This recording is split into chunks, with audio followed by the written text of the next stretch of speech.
Hello and welcome, ladies and gentlemen. Today we're talking about shouldering, which is a very powerful tool you can use in pawn endgames. We have many examples that will become more and more complex, so let's jump into the first one, which I think is the simplest illustration of this concept. One of the nice things about chess is that here, this king wants to go and take this pawn, but it takes exactly the same amount of moves to take the pawn directly if you just move horizontally as it does if you go in this V shape. You spend the same amount of moves. Now, what this allows you to do by going in this V shape instead is that at some point, you're going to stop or hinder this king from going up the board. So if you just go only like this, horizontally, what black will be able to do is wrap around and eventually get to this drawn situation where the kings are kind of stalemated, and eventually stalemate will indeed appear on the board.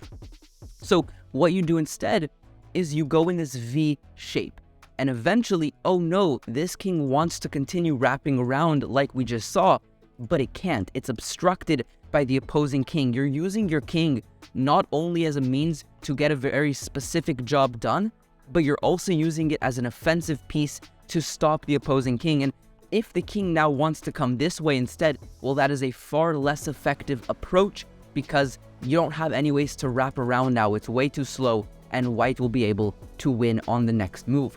So a very simple idea, but you can see how powerful it really is, this V approach where you're basically just winning. Now, if this happens, well, black is short one tempo because on a critical situation, notice black had to just move to the right. It couldn't go horizontally up. And so a very nice technique. Now let's go ahead and apply it in this situation where essentially you're going to use a similar approach. Here, the king is going to move down to try to promote the pawn. And even though after king takes and pawn promotes, the material is equal, white is winning.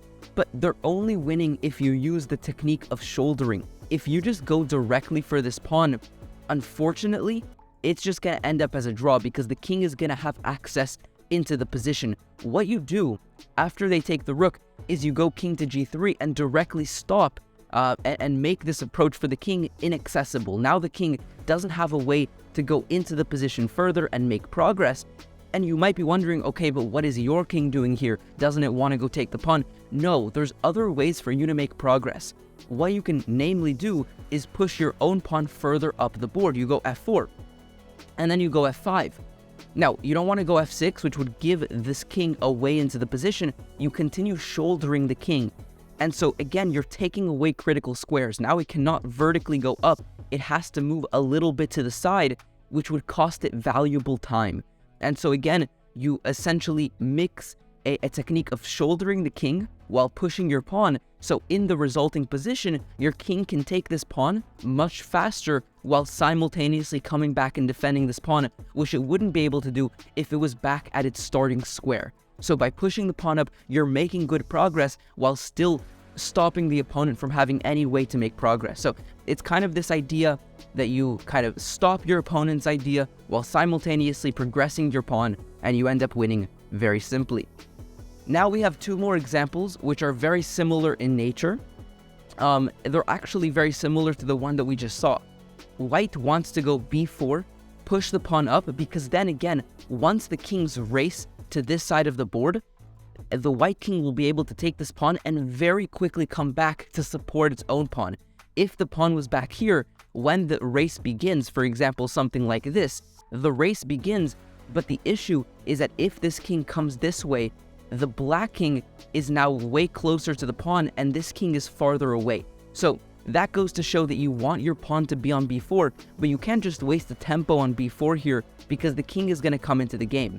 What you want to do instead is go king f6 and just shoulder this king now, not let it come into the position.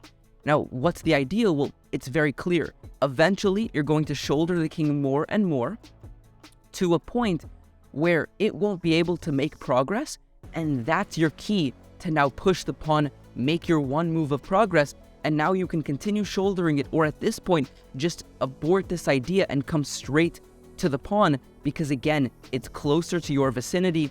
You can imagine if the pawn was further down, the king would be able to try to make progress, or even here, it wouldn't come like this, it would come like this and take the pawn. But that's just not a reality here, because this king is way too close and it's going to be able to support the pawn. So a nice technique, and we're going to look at one final example which is very similar. We want to push f4. We can't do that yet because their king is going to come into the position, and if you notice, something like this is going to be a draw. The king has now made it safely back to its defensive position, so you're not going to let that happen. The only winning move here, king to d4. You stop the king at its tracks, and it simply cannot make horizontal progress towards the pawns. And once again, this will eventually allow you, once this king is sort of out of options, to just push your pawn to f4. Now, I just want to highlight the time that you go f4, because that might be a question. Why don't you go f4 here? You can't, because then the king can already wrap around. You want to go f4 only when you've ensured that this king won't be able to wrap around effectively. So for example, if they go down, you can now go f4 because their king wrapping around is just way too slow, and you're going to be able to go for something like this. Now similarly, if they wrap around up, you can again go f4, because even though they can try to make progress, what you can do is go f5 here, and eventually you can go f6 and you'll be able to wrap around. So it does matter about the specifics, and it helps if you have a broader understanding of pawn endgames, because there are, more unique ideas. You can not only use shouldering and win, you're at some point going to have to commit by pushing your pawn and making progress, and you need to be able to correctly evaluate those situations. But typically, a very brief calculation will suffice. As it does here, you can see that now it's the time to push the pawn, and indeed your pawn promotes with little to no difficulty. And ladies and gentlemen, that's the basic idea of shouldering. I think this example, if we go all the way back, is still the most illustrative one. So to review the concepts, I'll look at this one here. The basic idea is the following. Both kings have their own agenda of things they want to do. This king wants to go horizontally, this king vertically. So as white, you're going to kind of kill two birds with one stone. You're going to stop and kind of obstruct this king's ability to go vertically by moving down the board, and so shouldering the opponent's king, while simultaneously making the same equivalent horizontal progress as you would if you directly go for the pawn. So a nice technique, shouldering. It's a good one to keep in your toolbox. Hopefully you enjoyed the video. Subscribe if you're new around here. Like this video if you learned something new from it, and I'll see you guys next time. Peace out.